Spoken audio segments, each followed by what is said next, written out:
Namaskar and welcome to this edition of Perspective. I am Charu Karthike. And joining us in Perspective today is senior journalist KG Suresh. Mr. Suresh, welcome to Perspective. Shifting focus to Pakistan, we know that Pakistan has been objecting to continued US drone strikes in its frontier areas for quite some time. But in spite of its objection, the US drone strikes continue. There have been 3 strikes in as many days in which more than 25 people have been killed. We don't know how many of them were militants and how many of them were common people. Are we looking at the continuance of the drone strikes in spite of Pakistan's vehement opposition? Yeah, Pakistan has been objecting so much so that it has not resumed the supply lines, It has still closed down the supply lines which was, closed down in November. Right. It is yet to reopen them. And the drones have been seen as an attack on the sovereignty of Pakistan. But at the same time, the million-dollar question is that what is Pakistan doing to curb,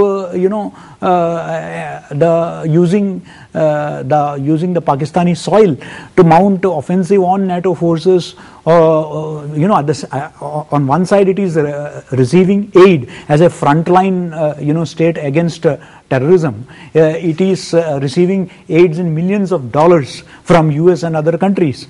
On the other side, it is allowing this again exposes the Pakistani double standards. It is a fact that Waziristan is being used by the Taliban elements to launch attacks on, and they are moving freely. There could not have been anything more embarrassing for Pakistan than Osama staying there near Abbottabad, near the military this thing. So I think that somewhere around the corner, again, I think that somewhere Pakistan wants to extract its pound of flesh by refusing the NATO supply, to resume the NATO supplies, for the simple reason that it is demanding a hell lot of money, to allow each truck to go, to pass through the borders. So I think that in such a scenario, there is absolutely no doubt that the territorial integrity of every country has to be respected. But then, when you are driven to a situation where you have, simultaneous bombing by the Taliban, you saw what happened recently in the Afghan capital, in Kabul, the airports and even a high security diplomatic area was attacked. Even our own embassy was some time back under a big attack, So I think that somewhere down the line, Pakistan will have to rethink its entire policy. You cannot, run with the hare and hunt with the hound. They will have to really, and they are paying the price for doing that. And somewhere I think that there is absolutely no doubt the sovereignty of the country is important. It has to be respected. But Pakistan has to take a firm stand when it comes to whether it wants to be on the side of Taliban, or whether it wants to be on the side of the frontline forces which are operating against the Taliban. That's very important. An interesting piece of news from Pakistan is that their Interior Minister Rehman Malik, who is the key person in the Pakistani government whom India turns to whenever there is talk of action against terrorists and terror organizations which are operating from Pakistani soil, Rehman Malik has been suspended from the Senate by Pakistan Supreme Court on charges of dual citizenship. He's the second top leader of Pakistan People's Party who has been suspended on charges of dual citizenship. Is this becoming a big issue in Pakistan? Well, I think that unfortunately this government, the Yusuf Raza Gilani government, or if you may even call it Zardari government, has been at the receiving end of the judiciary, for which they have been fighting, for whose rights they have been fighting. So, they have been advocating ardently. But at the same time, if you see whether it is during the time of Pervez Musharraf, a lot of PPP members had to, live in exile in Pakistan. And as a result of that, some of them, of course, had vested business interests also. We are told that Mr. Malik also runs a security firm, and he is a partner in that. But again, the question is that his advocates are claiming that he did not have, he had renounced the British citizenship.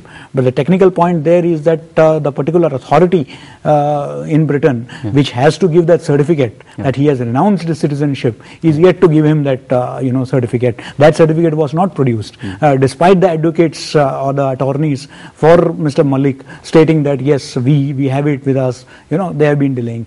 I think that this is an issue, and it's not just one legislator or two legislators, as you mentioned. There are over 30, 35 PPP legislators who were at one point or the other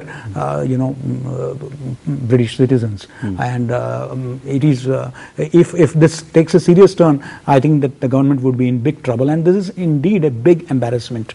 Is Rehman Malik's position in the government in trouble? Well, with the suspension of an MLA, now if you go by government Indian this thing, you have to be an MLA or an MP. Or else within 6 months you have to get it. Now the question is that whether he would be able to, what kind of appeal his lawyers are going to make, it remains to be seen. But the fact is that it is more a moral kind of thing, where you have somebody who won the elections, who contested the elections. The question is that whether he contested the election keeping dual citizenship. The issue of dual citizenship is, in a way, sending a wrong message that still, even the rulers, forget about the common people, even the rulers in Pakistan, they are still in two minds whether, it's a question mark on the permanence of the stability of the government, whether they are still retaining their, membership or citizenship abroad to ensure that in case of trouble they can fly back. That kind of a question mark comes. One more question very quickly. If there is a change change in guard at the helm in the Interior Ministry, if a new Interior Minister comes, will anti-terror investigations suffer? Well, you see, it is not, I don't think it has anything to do with the Interior Minister. I think that it has more to do with the Pakistani establishment that includes the ISI and the army. And unless they take a very serious view on that matter, no Interior Minister can make any change. Okay. Well, that's all we have time for. So, Mr. Suresh, thank you so much for joining us here in Perspective.